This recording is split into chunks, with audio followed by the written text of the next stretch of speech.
সঙ্গে সঙ্গে সে মাংসখণ্ডটা মুখে নিয়ে দৌড় দিয়ে বনের মধ্যে চলে গেল।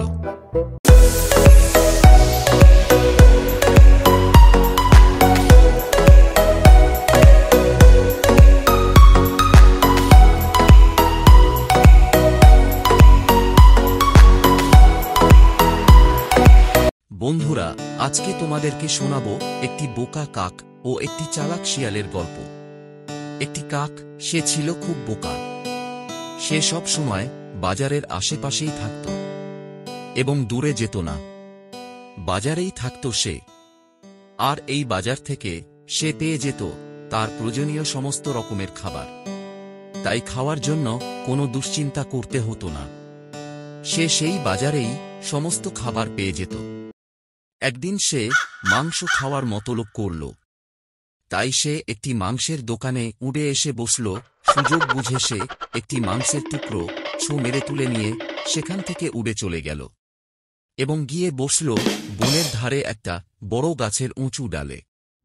সেই সময় একটি চালাক শিয়াল সেখান থেকে যাচ্ছিল এবং সে লক্ষ্য করল যে গাছের ডালে একটি কাক মাংসের টুকরো মুখে নিয়ে বসে আছে। তাই শিয়ালটি চিন্তা করল যে ওই মাংসের টুকরোটি আমার চাই, যেভাবেই হোক আমাকে সেটি পেতে হবে। তাই সে ফন্দি আঁকতে শুরু করল। শিয়ালটি এবার আনন্দের সঙ্গে কাককে জিজ্ঞেস করল, বন্ধু, এখানে একা গাছের ডালে বসে আছো যে, ভালো আছো তো? কোনো কথা সে বলছে না। তখন শিয়াল আবার বলল, তোমাকে দেখতে খুব সুন্দর, জানো, যেমন তোমার গায়ের সুন্দর রং তেমন তোমার গলার স্বর। তোমার গলার স্বরে সকলের প্রাণটা জড়িয়ে যায়। তাই তো সবাই তোমাকে এত ভালোবাসে, খাতির করে। শিয়ালের মুখে নিজের এত প্রশংসা শুনে কাক খুব খুশি হয় এবং আনন্দের সঙ্গে শিয়ালের দিকে তাকায়।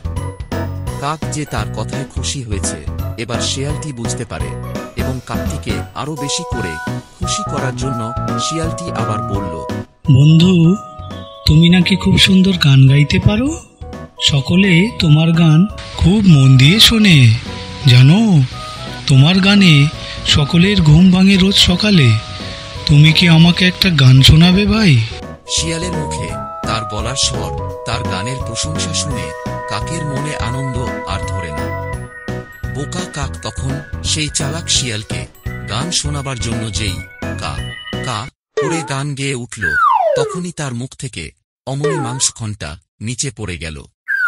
চালাক শিয়াল এই সুযোগের অপেক্ষাতেই তো বসেছিল এতক্ষণ।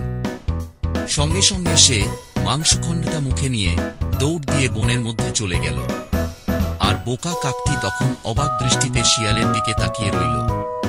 তখন সে বুঝতে পারল যে শিয়ালটি এতক্ষণ ধরে কেন তার প্রশংসা করছিল। অবশেষে মাংসের টুকরোটা কাকের আর খাওয়া হল না। নীতি কথাটি হল, কখনো কোনো দুষ্টু লোকের খোশামদে ভুলতে নেই। সব সময় নিজের বুদ্ধি দিয়ে বিচার করে দেখতে হয়।